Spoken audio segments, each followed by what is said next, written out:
Yeah, you, yes. She's born in Hell's Kitchen too, yes. Yes, you're the daddy, yeah? Yes, yeah.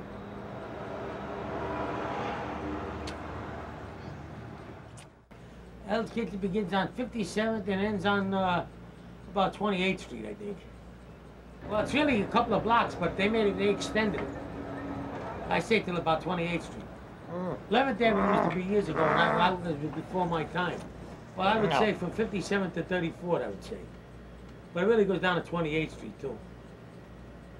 Right, Frank? Yep, right. I got mugged twice on 34th Street in the daytime, 10:30. The fella sticks his hand in my pocket, takes a few dollars I had, and runs. He was too fast for me. There'd be a card game in the backyard, right, Frank? Yeah. He used to fly pigeons. Then he would rob the pigeon guy who was on a coop and eat the pigeons. Steal their pigeons. Right, Frank? Yeah. If somebody come through and bothered the girls in the neighborhood, they would come out with 2x4s and go to work on the guy that was bothering the girl. There's no hookers around. They come around in cars now. They're riding around in cars. The transvestites you had on 43rd Street there, yeah? We had one group there. They'd go to the playground, but then once out of the playground, they'd start trouble. Most of them became bookmakers, you know, until this day. And most of them are dead now. Whoa, Teddy! Where are you? See, when you go out with a straight girl, you gotta go A, B, C, D, E. By the time you get to F, you went for $1,200. And maybe you're not getting none. Get in here. Get inside. Get inside. Get in there. Get inside. Get in there. Get in the house. Don't you dare come out like that.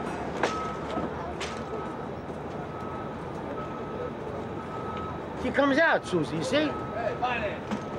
That's my brother. He's older than me. Yeah, Well, Frank, you want to hear? He's older than me. He's 75. He's born before me. Do him. I don't know everything. I'll answer the phone. Yeah, he's here. No, you stay here. You stay there. I'll answer the phone. Go ahead. Come on, he wants to... Where's this going to be shown at?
They're leaking. It's a rubber. All of this is rubber and a pair of jean canvas on the top. Boom. Great for the beach if you have a boat. And when I buy my yacht, these will be the first pair of shoes I'll wear on my yacht. I think they'll look nice on my like 42, 70-foot yacht. Might even get a cap. I do have a captain's hat. Now this one I can't play. I will admit I can't really play this at all, but I can get something out of it. These are really out of necessity, because I'm not gonna spend. I'm not cheap. like some people. But I'm just not going to spend $25 for a pair of rubber for $5 a pair, a big pair of rubber where I can make 6 pair of shoes for $10, and a pair of old jeans that have gotten their use and wear.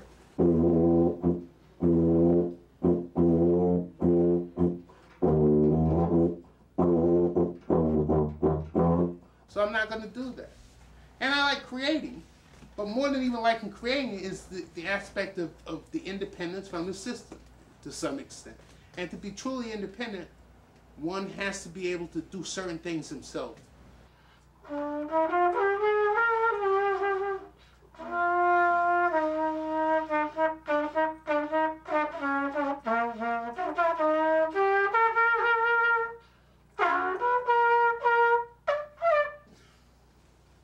Not too bad for an old timer.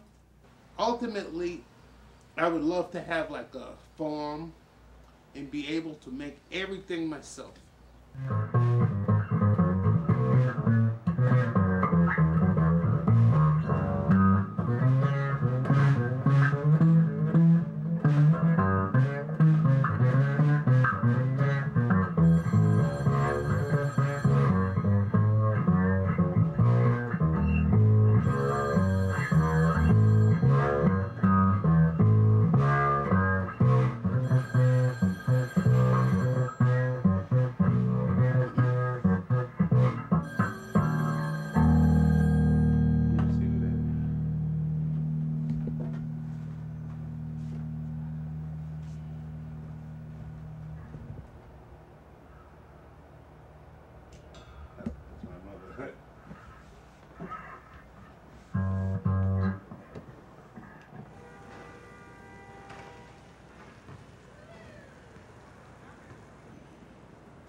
Midwest is, the relationship is horizontal, you know, where you're on the ground and all you see is ground, all you see is earth and sky.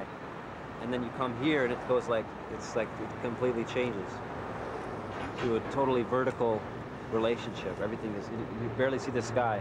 That window's where I tried to sleep when people are on the stoop.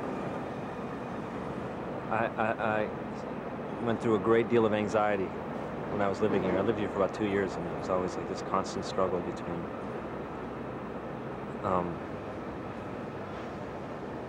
the white kid from the Midwest and the homeboys on the stoop. Because we had our bedroom right on that window, and because we couldn't put the bed in the bedroom. They always cheat it when they tell you it's a one-bedroom. It's not a one-bedroom. There's 2 rooms, and you're lucky if you can get a bed in there. But anyway, we were sleeping there, and it was just heard a lot of great conversation though, a lot of great dialogue, and I get so worked up about it, you know. I mean, because I try to be tolerant and everything, but I gotta sleep.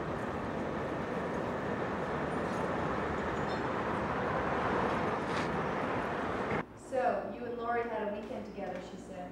Yeah. That's nice. Yeah, she's what she is. She's nice. Yeah, she's nice, and she's the kind of person who's what I'm talking about. Nobody talks bad about her. I'll kill him. I'll kill anyone who talks bad about her. This is what, a year old, this gate thing and everything? Something like that, about a year. Buddha's gotten a lot better since I've been there. It used to be kind of messed up. None of this was here, all these flowers, none of this was here when I was here. No, this is the young lady that moved into your old apartment. Yeah, I know Larry.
incredible book called Iron John, a book about men.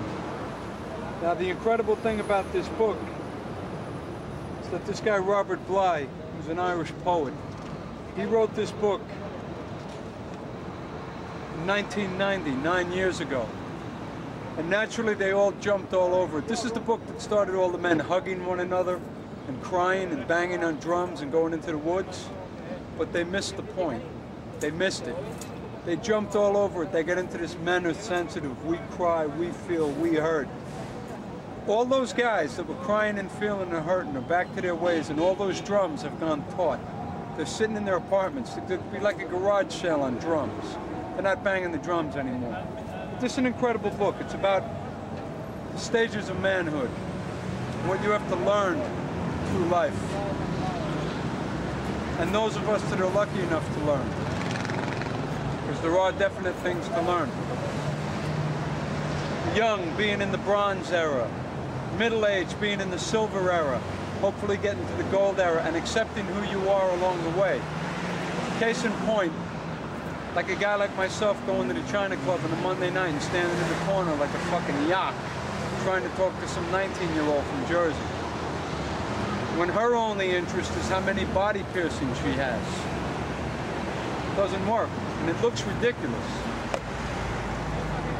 Good book. I need to read it.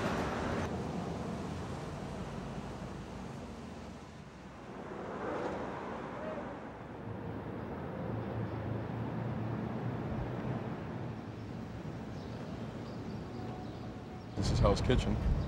This is where I was born a couple blocks up the street. My whole family's from here. Generations and generations. It seems like they landed here off the boat and never left. They found out how good the drugs and the booze were. It was even better.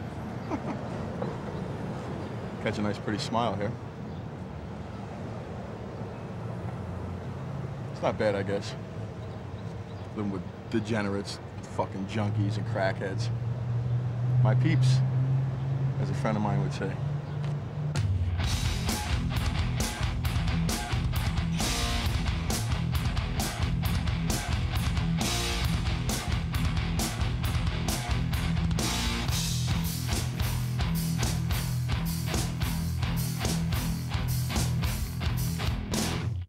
A couple of friends of mine and myself made a tattoo machine, and tattooed each other up, scarred each other up with this hack little tattoo jailhouse rig. It was a premonition of things to come, because my earlier training taught me how to make a machine when I was in jail, so made a living that way.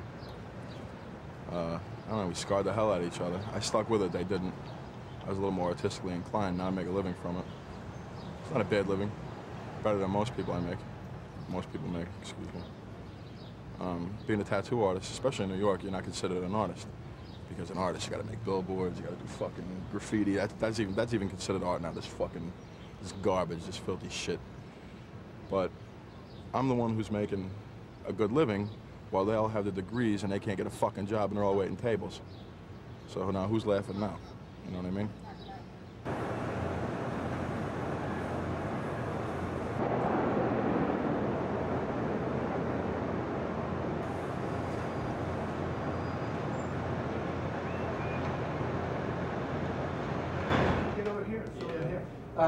Oh, you need the cord? You can't use a battery? The battery died, you gotta charge it back up.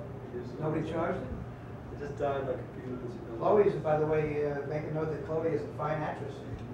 Are you really going to be on the set? Good. We should offer Chloe. Chloe, so I don't know. Please, I auditioned and I sucked. Very good. No, you were very good. You're good. I saw the tape yesterday. I was wanting to know who did the teacher because she was good. Thank you. Anyway. Action. Can anyone tell me what this is? That's right, it's a piñata. Piñata. Can you say piñata? Yeah.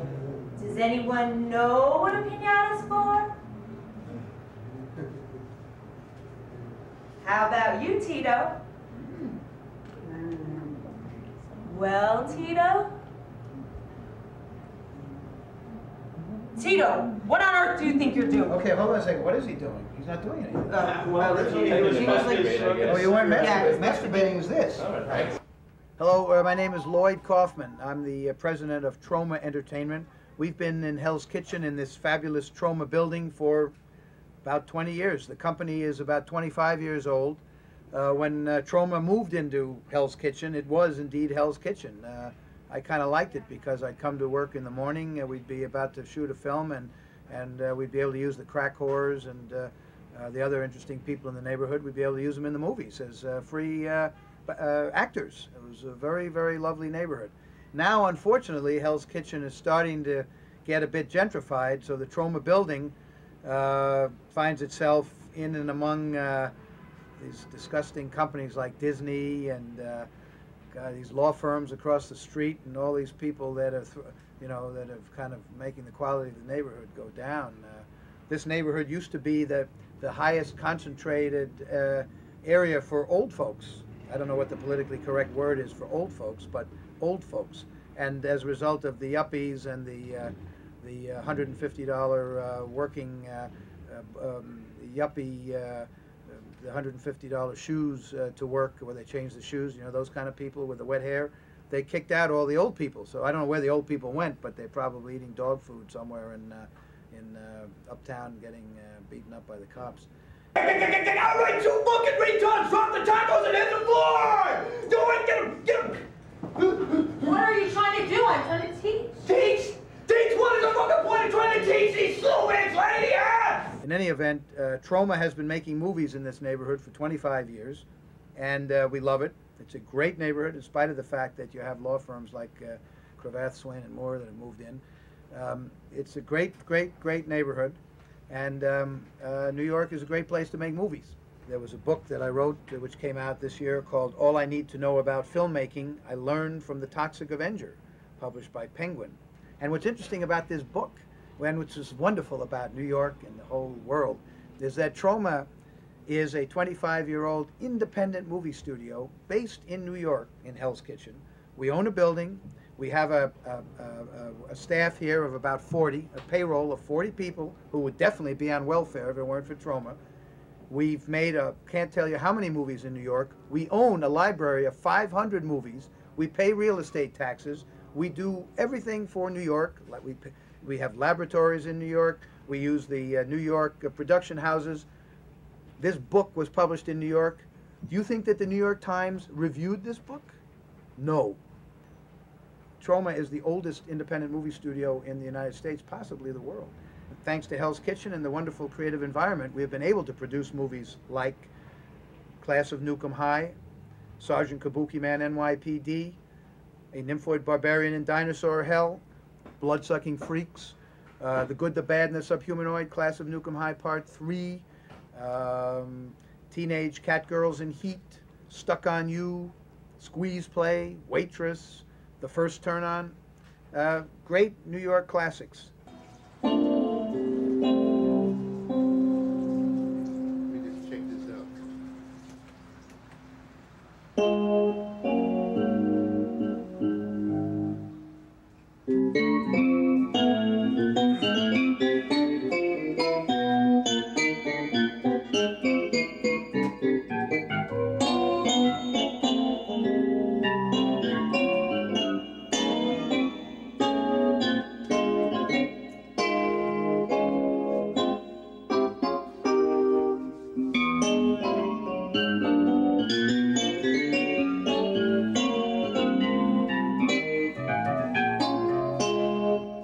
Martin Luther King was not significant in any way as it comes to the so-called social, economic progress of black Americans.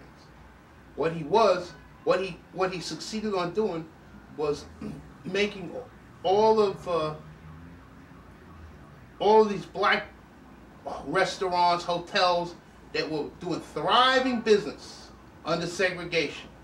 So many millionaires came into being from about 1899 to around 1940, when it was black only, because black barbershops, black hair products, skin products, But when Martin Luther King pushed that integration thing, all it did was it made black people spend their money in white places and actually put a lot of black businesses out of business. I don't know how many people are aware of that. But that's one reason from an economic level. He was just the wrong guy, man. He wasn't. It didn't look at the condition that people are in now. It's not only Martin Luther King. It's the whole civil rights, the philosophy of the civil rights movement. That whole thing was wrong, in my opinion. Pushing integration. Like I said, I'm for people integrating. You know, I'm for if they want to integrate. But who wants to go to school with white people and think you're going to learn, be smarter because you're going? Who cares about that? The math book don't give a fuck if you white or black. You know, black people. What black people need got nothing to do with Martin Luther King. What they need is from A1. It's to get some of these mothers and fathers off of their fucking big fat asses, and instead of them investing in Mercedes Benz and this type of shit, to invest in their kids' education. That's the shit.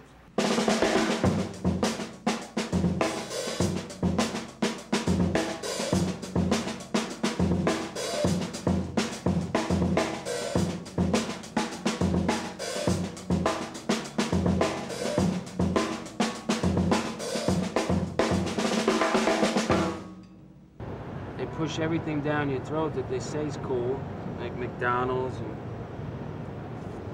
and all the like mind control and like cigarettes and alcohol, and they don't let you smoke hemp.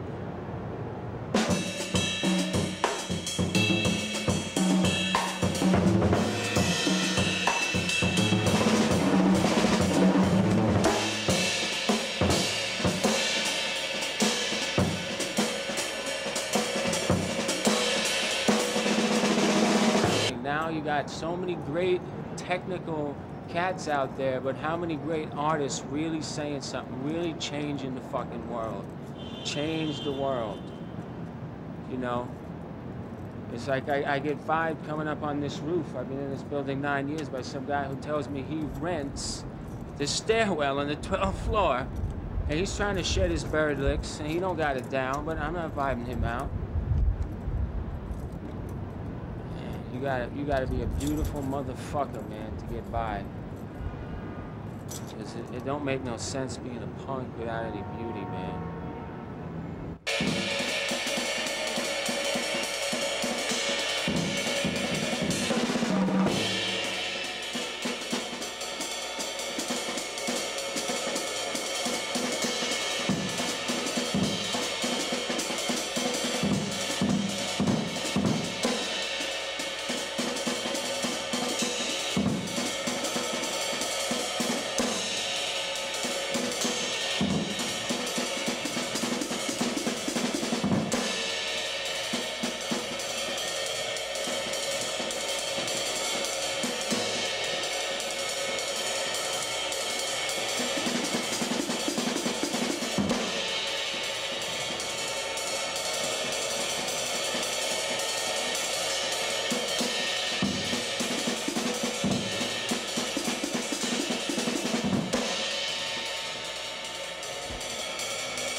Baba Diddy Baba do Baba.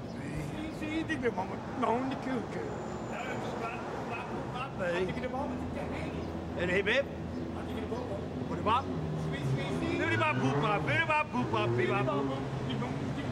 How you today, man? I'll tell you something that pisses me off 42nd Street. The Disneyfication of 42nd Street is the beginning of some kind of end, because all this is selling money, it's hustling. There's absolutely no spirit of giving. I'm not saying the pornography had a spirit of giving, but there was something human about it. This thing up, I don't even walk up there. I truly detest it.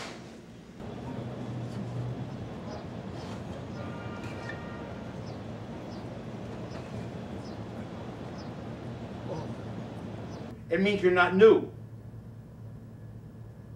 If you would much rather find a mediocre actor who's brand new than a great actor who's old coming back. Because that's no news, that's just truth, you know? You know what I'm saying? Discover something hot and new and mediocre, rather than some old and great and true, because there's nothing new. A couple of white chicks, which starred Susan Sarandon and Eileen Brennan, sort of made me boulevard famous. I don't know what that means. I became a boulevard writer, running this play called A Couple of White Chicks. I made like $1.6 million in about 6 weeks, and I put most of it up my nose and destroyed my life, which I'm still trying to recover from. But it was pretty interesting how we all deal with money. There you go. Here's me and my youngest daughter, who's a senior at Barter and is a good actress. And she's sort of the apple of my eye. She's the only one of all my children I grew up with and have been constantly around since her birth. So, I know her better than all the rest. I think she hates me less than they do.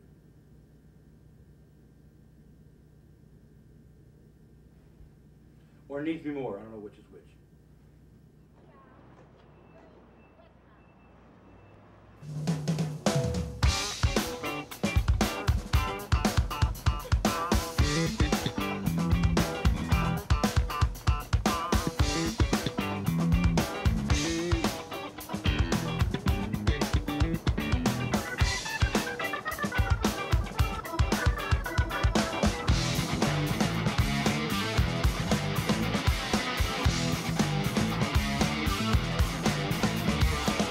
This neighborhood's changed a lot.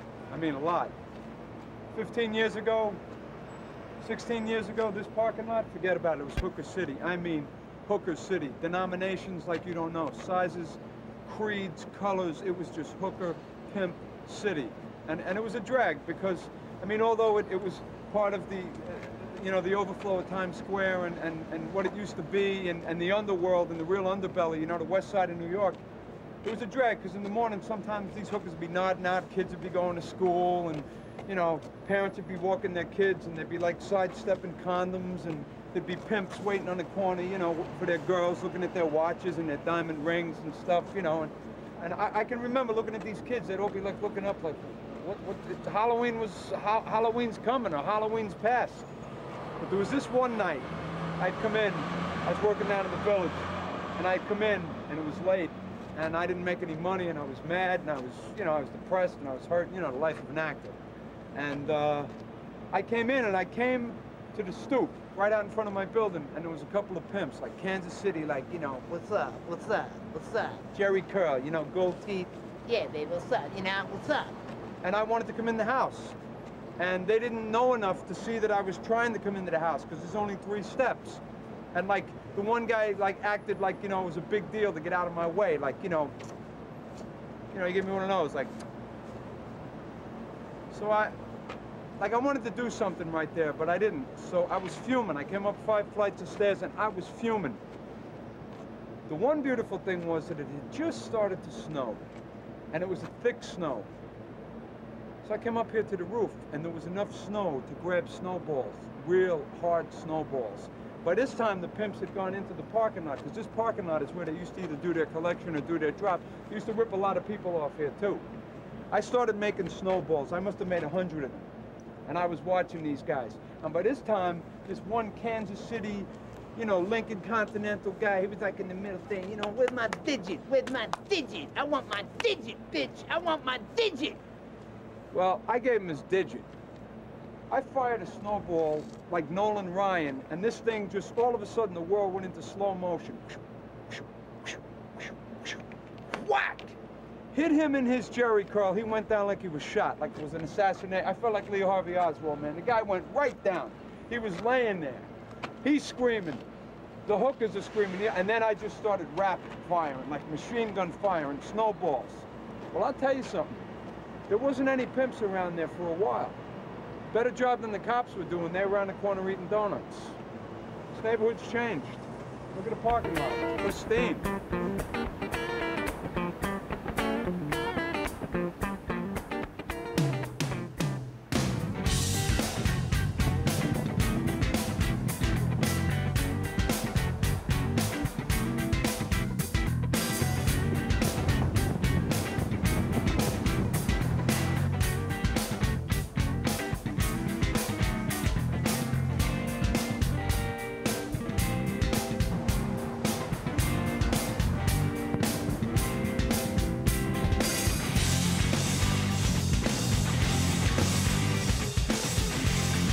A couple of years back, I'm drunk, I'm walking up the street. You know, it's 3 or 4 in the morning, I'm late, I don't know, 2 in the morning, whatever. I'm drinking vodka, I had a quart of vodka, staggering up from some party right around here somewhere, maybe over here, 790. And I got a bunch of pills in me, and I got rushed by this fucking guy. I guess I looked like I was gonna be an easy target, you know, all fucked up. So I get into a brawl with him, this guy's gonna, I guess he's going for my fucking money, he wants to rob me. I throw a kick at him, he had a steak knife, and he stuck it through my fucking leg. So I throw this kick in, and he puts the knife through my leg. I yank my leg back, I got this fucking knife sticking out of my leg. The handle's stuck actually into my leg, the blade is sticking out the back about a fucking foot. I gave him beating of his fucking life. He crawls the fuck away. Please, under a fucking car, crying. Figured he had enough. I start hobbling up the fucking street like a pirate with a peg leg. I go into a fucking deli. Get me a quart, I'm gonna go to the fucking St. Luke's up the street here. Maybe they take that knife out of my leg, make me feel a little better. Little old lady sees me in the deli and starts freaking the fuck out. Now it's around Halloween time, so, you know, people think it's like a Halloween gag. You know what I mean? What's going on? How you been? Long time. Really? Yeah, you know, same old shit. Cool.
My name is Craig Lechner. I'm one of the casting directors and co-owners of Impossible Casting.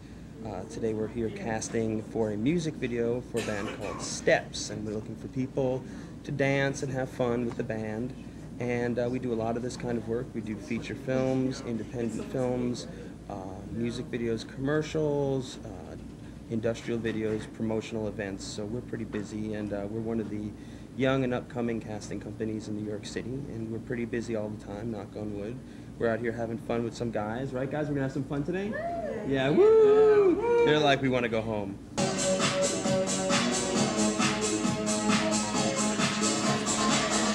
keep the energy up. I want to see you guys do it proud. Everyone mix it up, mix it around the room.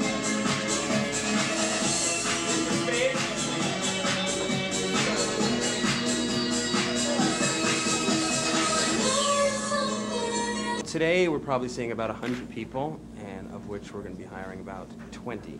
So they've got about a 1 in 5 chance to make it, and what we're really looking for is people with a lot of energy, people who know what they're doing, know what they're here for, and know how to really use the camera. So let's check it out, shall we? Right on. Well, I've always wanted to act for a long time, and I'm just hoping to make it in the industry. It's kind of hard, but it's worth the risk, taking a chance. I love to perform, I love to be in front of the camera, and basically I'm just trying to make it. And it doesn't pay much, but it's a start. Well, I'm destined, and pretty soon you'll be making a lot of money off of this tape. And see you soon. I want to be an actor so I can pretend and get paid for it. Oh, I just love acting. It's the only thing I want to do and the only thing I'm going to do. The first thing that I look for is somebody's eyes, what sort of look they have in their eyes, what they're presenting with their eyes. The worst thing that you can be in this business is be ambiguous, is be nebulous, is sort of fall through the cracks. Unfortunately, the regular guy and the average-looking person many times falls through the cracks, and we tend to look for really distinct-looking people, really unique character types, people with really interesting faces, or people who are really good-looking.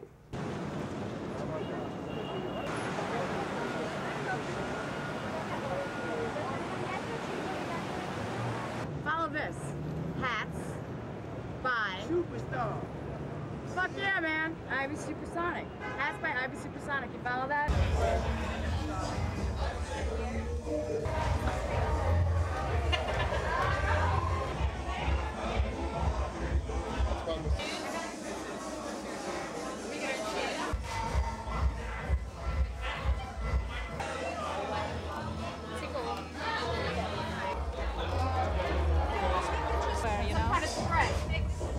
I need silly string! Someone give me some silly string!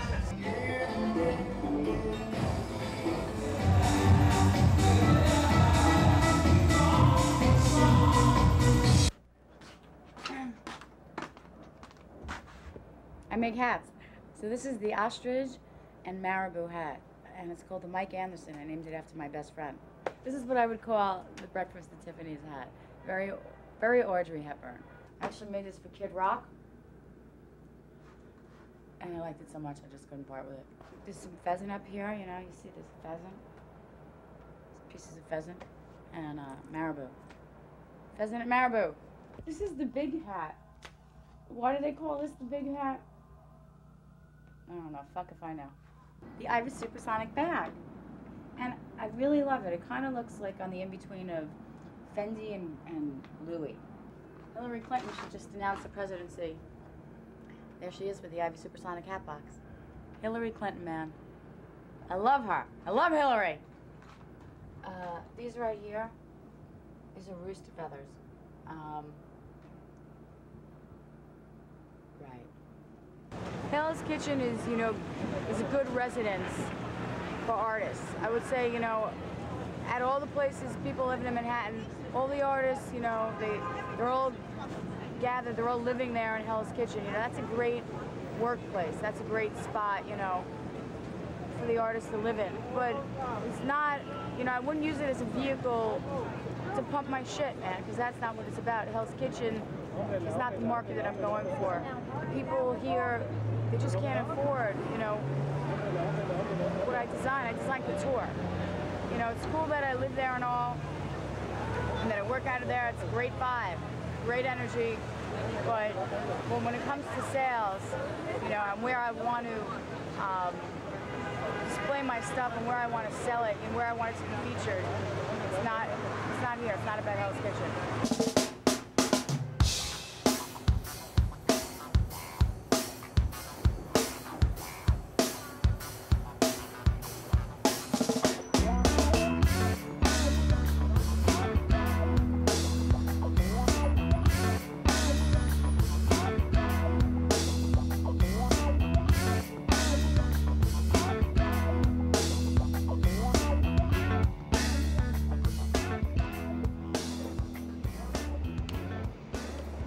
Where are you from? Cool. I'm from Texas.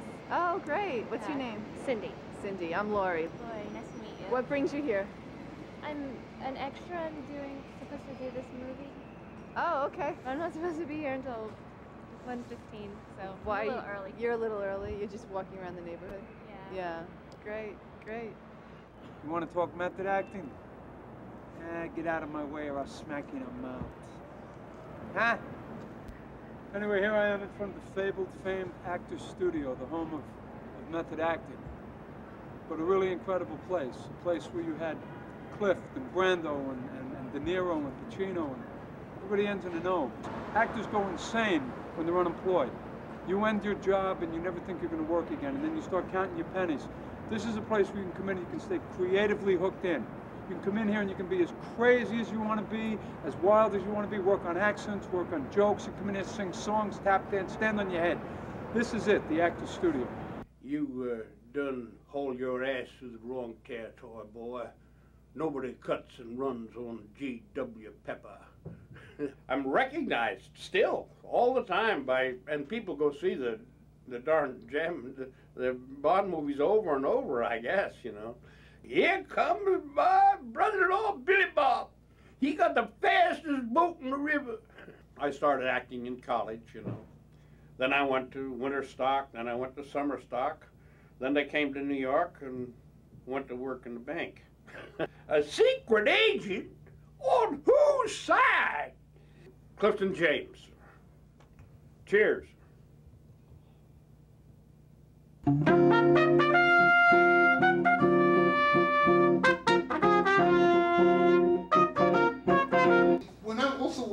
When I was in high school, I used to take great thrill that I could actually make a call.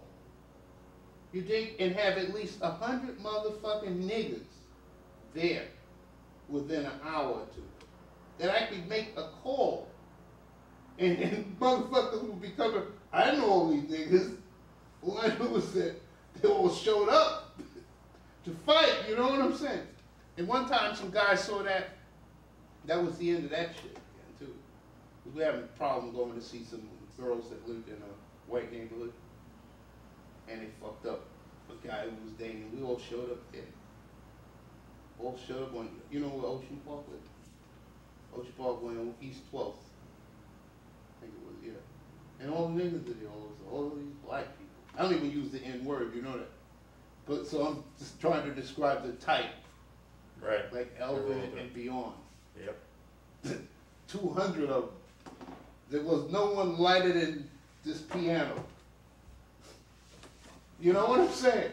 Nobody was pretty. You hear what I'm saying? Larry Holmes type, you know? Yeah, right. Before that. Oh, is there? Yeah, you see what I'm saying? 1, 2. Not that phrase that comes there. This spray is right here. Let's take it from here. Okay. 3, 4.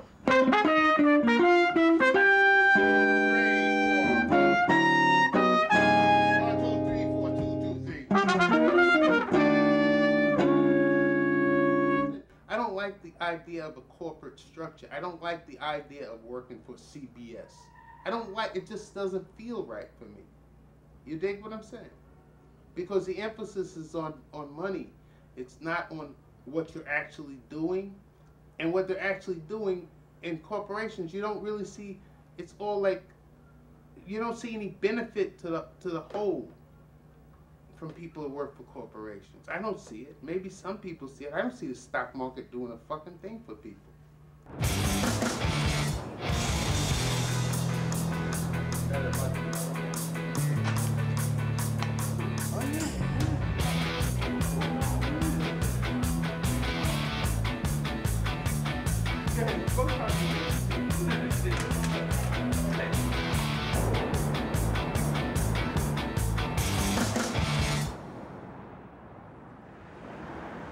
I think this tree needs something. It needs a naked woman. Don't you think? Maybe what? It needs a naked woman. How many bottles they got? Hmm? How many bottles in this Christmas tree? It's your guess. I think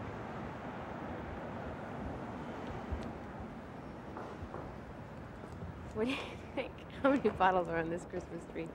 This is the most beautiful Christmas tree I've ever seen in my whole life. Don't you think this is a beautiful Christmas tree? Yeah, it is. We look forward to it every year. Isn't it gorgeous? Look at the angels on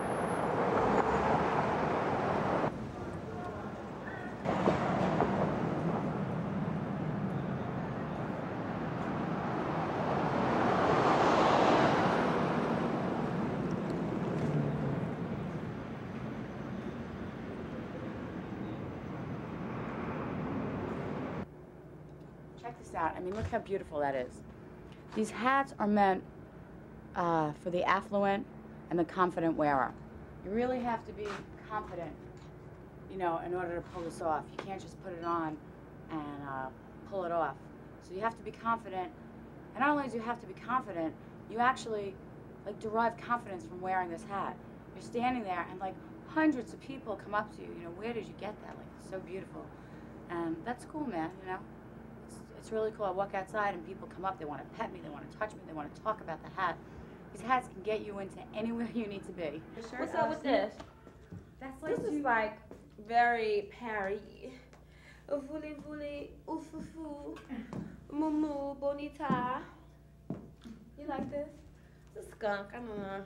I like it. I actually, with the right coat, man. This a rock. Oh, rock. It looks just gorgeous on you. So are we doing more body paint? There's Or nothing that, like, everything looks gorgeous on you, man. are we doing more body paint? I wish Or I had more 20 dresses feathered like you. outfits? We're gonna go with the feathered outfits on this one. Oh, cool. I've been doing these, like, very wild, like, nude body painted feathered hat shows, right? And I bring in all these different... These are absolutely amazing. Thank you. My God, my God. I mean, look at this. Absolutely fantastic. Yeah, and I didn't even finish it yet. It's working. So am I gonna have on a bikini to go with this one too, or what? I'll make you Not whatever body you want. paint? You know what it's all about. I'll make you whatever you want. And we're gonna. The It's up audience to will you. be out here, right? Right. You look great. We got like that red. We got red in one window, red, orange, and pink in one window. Red, orange, and pink. Right. And so if we can like do something sort of in those same colorings in the other window, and I think I'm hanging a star or something in the window or something like that, or some beads or something like that. It's very Soho-ish. Very Soho-ish. Debbie, look how beautiful my zoo is, man. Thank you. Who shot this shit for you, man? Fidel It's shot fucking- that. He's great. Isn't he hot? He does Outfit like is just everybody. fucking amazing. Who designed this? I think that's Gucci.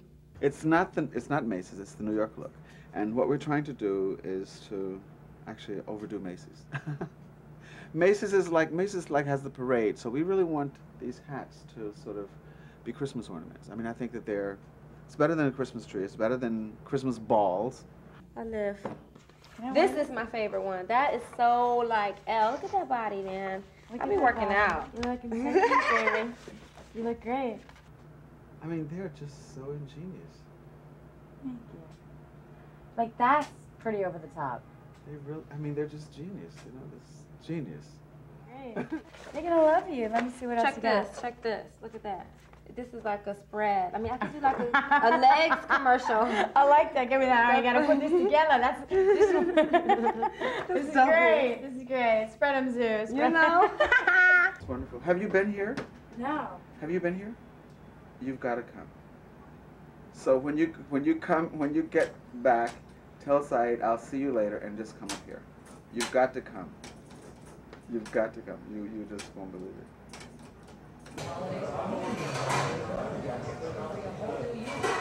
Oh my God, delicious ice coffee. I'm going to talk about Supersonic because I have this urge to talk about Supersonic. Really what it's about is it's an attitude. It's all attitude. You know, what I've done in the past 3 years Probably, it would have taken somebody else, you know, 10 years to do what I've done in the last 3. I think it would have taken 20 people to have equal to what I've just done. And it's all good. People ask me, why do I call myself Supersonic? That's a name that just, I don't know, it comes from the earth. Lots of coffee, lots of cigarettes, you'll be supersonic too.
Hell's Kitchen, Clinton, gentrified.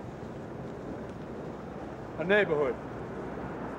Famous neighborhood. Playwrights, directors, actors, doctors, hoodlums, nice people, bad people, white people, black people, yellow people, blue people, green people, all sorts of people. Hell's Kitchen. It's always going to be Hell's Kitchen. Always. They can call it Clinton, they can call it Gore, they can call it Agnew, they could call it friggin', they could call it Forbes. It's Hell's Kitchen.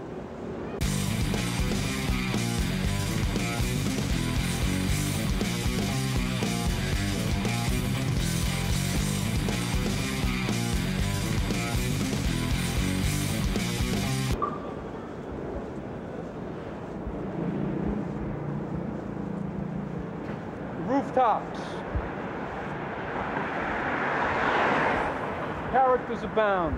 All these buildings, all these rooftops, stories, history. This is it. Fabled. Every one of them with their own character. And you know what? They can't take it away from them. Hundreds of years old, these buildings. Families living in squalor, immigrants, bathtubs, kids. Hell's Kitchen. That's it. The river, New Jersey, working people, good people, even these things, Hell's Kitchen.